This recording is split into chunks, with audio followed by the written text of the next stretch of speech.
সামনেই পুজো, আর পুজো মানেই মিষ্টিমুখ আর ভুরিভোজ। উত্তরবঙ্গের জলপাইগুড়িবাসীর মিষ্টিমুখের প্রসঙ্গ এলেই তালিকার সবার আগে থাকে বেলাকোবার চমচম।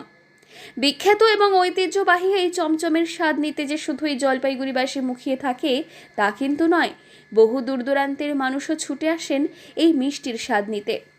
তথাকথিত চমচমের স্বাদ থেকে বেশ অনেকটাই আলাদা বেলাকোবার চমচমের স্বাদ।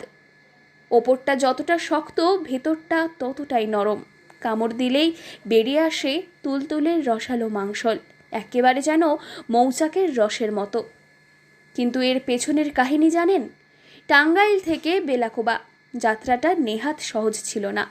স্বাধীনতার আগে যখন মানচিত্র টুকরো হতে যাচ্ছে, তখনই যোগসূত্র তৈরি হয়ে যায় এই দুই জনপদে। যে পদ্ধতি বানানোর যে সিস্টেম, সেটা এখানকার না, বাংলাদেশের। আমার বাবা বাংলাদেশের পোড়াবাড়ির কারিগর ছিলেন।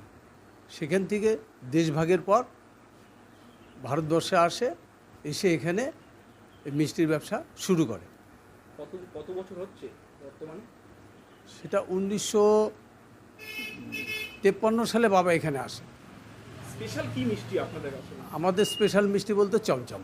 এই চমচমের 8-10 রকম চমচমের থেকে কেমন আলাদা কি? সম্পূর্ণই আলাদা। এই চমচম মানে ভিতরটা এরকম যে মৌচাকের মতো, মৌচাকের যেরকম মধু ভরা থাকে, আমাদের চমচমের ঠিক এইভাবে খাপে খাপে মধু ভরা থাকে। টাঙ্গাইলের ধলেশ্বরী নদীর পাড়ের বসতি ছেড়ে পরিবার নিয়ে বেলাকোবায় চলে এসেছিলেন দুই বন্ধু। তাদের সঙ্গেই আসে পোড়াবাড়ির চমচমের রহস্যময় রেসিপি। পরবর্তীতে যা কিনা বেলাকোবার চমচম হিসেবে খ্যাতিনামা পেয়েছে। তবে এই চমচম এখনও পায়নি জিআই ট্যাগ, তাই খানিক হলেও মুখ ভার ব্যবসায়ীদের। তবে তারা আশাবাদী, হয়তো কোনো একদিন মিলবে তাদের এই ভৌগোলিক ইঙ্গিত ট্যাগ। রহস্যময় এই চমচমের রেসিপি এখনো পর্যন্ত বাইরে কোথাও জানে না। বাকি যেগুলো আছে সেগুলো তো নতুন, মানে এখানকার কর্মচারীরা যায় ওখানে কাজ শিখে দোকান করছে। কত বছর ধরে আপনি খাচ্ছেন এখানকার এই চমচম? আমরা জন্মলগ্ন থেকেই মিষ্টি খাচ্ছি দোকানে। কেমন স্বাদ এখানকার মূলত এই চমচমের? এখানকার মিষ্টির উপর আর কোনো মিষ্টি বেলাকোবায় নাই। এখানকার মিষ্টি কোন দোকান এটা? দত্ত মিষ্টান্ন ভাণ্ডার। দত্ত মিষ্টান্ন ভাণ্ডার।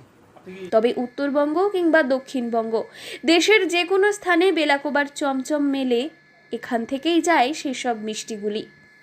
এবার পুজো আসতেই দোকানের চমক বেড়েছে। তবে চমচম ছাড়াও আরও ভিন্ন হরেক স্বাদের নানান মিষ্টির সম্ভার নিয়ে ক্রেতাদের জন্য অপেক্ষায় বসে রয়েছে ব্যবসায়ীরা।